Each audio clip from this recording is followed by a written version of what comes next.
Los conceptos de suelo productivo y suelo fértil son conceptos que deben discriminarse adecuadamente para desarrollar buenas prácticas agrícolas. Un suelo fértil puede ser improductivo y un suelo aparentemente estéril puede llegar a tener una elevada productividad.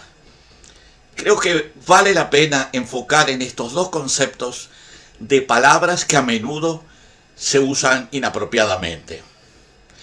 Precisamente los profesionales del agro trabajan enfocados en estos conceptos para lograr el mejor manejo de este recurso tan valioso. En primer lugar, definamos el vocabulario. La fertilidad es la propiedad que de por sí contiene los elementos básicos que permiten la producción agrícola. Me refiero a los elementos químicos básicos para el crecimiento de las plantas. Aunque a menudo existe la creencia de que el color de la tierra, por ejemplo, negro o pardo oscuro, representa el mejor síntoma para evaluar la capacidad nutritiva de la misma para las plantas, en realidad no alcanza. En los hechos se requieren estudios específicos. A veces las cosas no son como parecen. Los suelos que aparentan ser fértiles a menudo no lo son. Y los que parecen estériles pueden poseer una fertilidad elevada y una gran capacidad productiva potencial.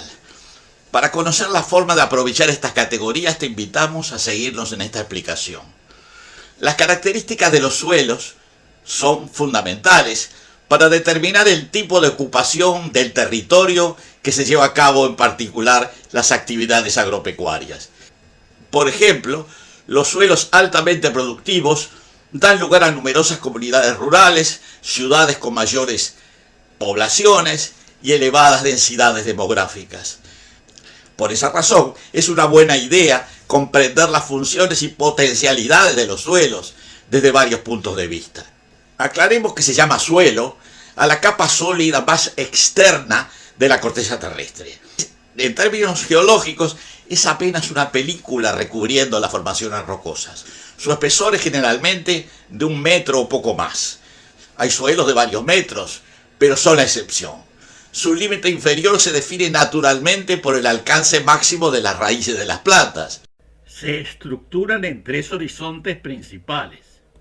En la parte superior, el horizonte A, que tiene mayor contenido de materia orgánica. Por debajo de este se localiza el horizonte B, que en muchos casos está enriquecido en arcilla u otras sustancias que han sido lavadas del horizonte superior. Y finalmente el horizonte C, que no forma parte del suelo, pero que generalmente es el que ha permitido que el suelo se forme. Por eso al horizonte C se le considera y se le llama material madre de los suelos. Los suelos están compuestos por arcilla, por arena, por limos, gravas y por materia orgánica en cantidades variables. Sus funciones efectivas en las sociedades humanas están basadas en sus propiedades, su fertilidad, su productividad y su fragilidad. Sufren procesos dinámicos de humectación y de secamiento, de lavado por las aguas de lluvia y acumulaciones sólidas de concreciones y precipitaciones de sales en los niveles inferiores. Tal vez el rasgo más importante es la fertilidad. Fertilidad es la capacidad del suelo para sostener el crecimiento de las plantas y el rendimiento de los cultivos, siempre y cuando posean ciertos nutrientes esenciales.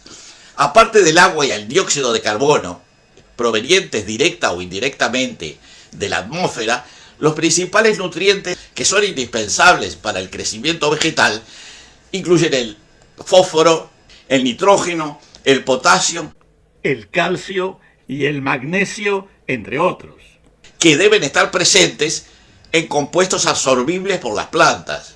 Si los suelos carecen de estos nutrientes o se agotan luego de muchos cultivos, se les puede agregar bajo la forma de fertilizantes.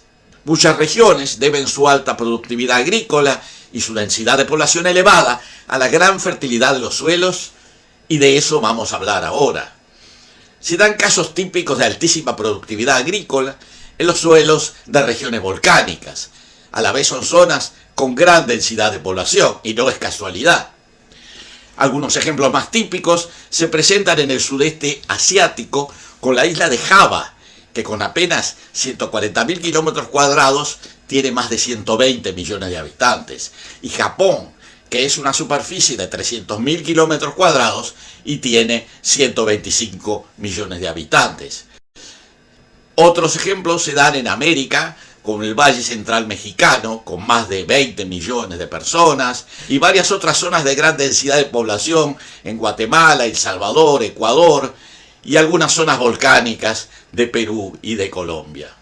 Las zonas volcánicas son excepcionalmente fértiles porque reciben productos constituidos por abundantes vidrios volcánicos como cenizas y sedimentos de origen piroclástico. La mayor parte de los materiales rocosos y minerales de los suelos en zonas no volcánicas están constituidos por cristales de diferente tamaño. Los cristales minerales constituidos por átomos ordenados y relativamente estables, formados por enfriamiento lento, estos minerales cristalinos pueden ser relativamente resistentes a la descomposición, a la hidratación y a la desagregación física. No es el caso de los vidrios volcánicos.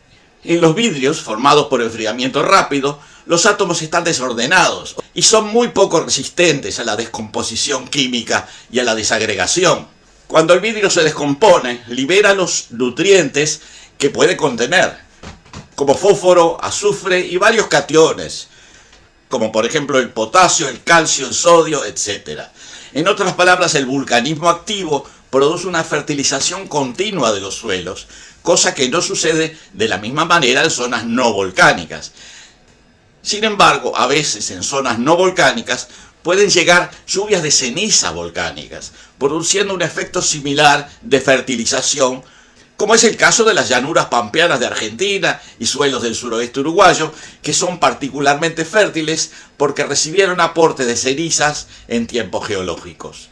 Por otra parte, queremos mencionar el caso de zonas con suelos de elevada fertilidad, pero con muy baja productividad natural debido a la ausencia de lluvias, a la ausencia de agua. Son zonas áridas con suelos que pueden poseer altos contenidos de nutrientes, pero que debido a la falta de lluvias y de humedad tienen una productividad muy baja o nula.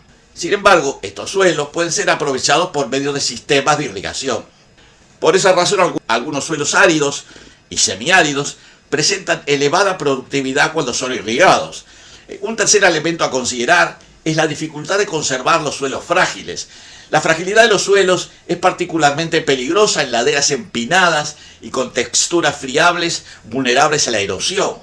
Esta fragilidad aumenta cuando las prácticas agrícolas son inadecuadas, como por ejemplo arar en el sentido de la pendiente o destruir estructuras que mantenían los terrones consolidados. En algunos países agrícolas, como en la Pampa Argentina, las dificultades de drenaje pueden llevar al anegamiento o salinización de muchos suelos. En ese caso, las obras de drenaje son esenciales y la irrigación debe ser planificada, en particular evitando el ascenso de las napas subsuperficiales. Habíamos mencionado la importancia de los aportes volcánicos como cenizas o sedimentos piroclásticos, generando suelos de altísima fertilidad y productividad. También es necesario referirnos a ciertas zonas del mundo, sin aportes volcánicos recientes, pero con texturas favorables que se han transformado en áreas de gran productividad agrícola. Es el caso de ciertas llanuras que recibieron aportes loésicos con transporte eólico. Varias de estas llanuras han dado lugar a economías altamente productivas. Eso se ve en las llanuras de China nororiental, en Ucrania, en las llanuras de la cuenca del Mississippi y las llanuras de algunas provincias del centro-sur de Canadá, en América del Norte, y la Pampa en Argentina. En un próximo video nos referiremos específicamente a estas regiones agrícolas, a menudo denominadas el granero del mundo, y también trataremos de definir los tipos de suelos que caracterizan las zonas agrícolas y no agrícolas de acuerdo a la capacidad productiva que poseen.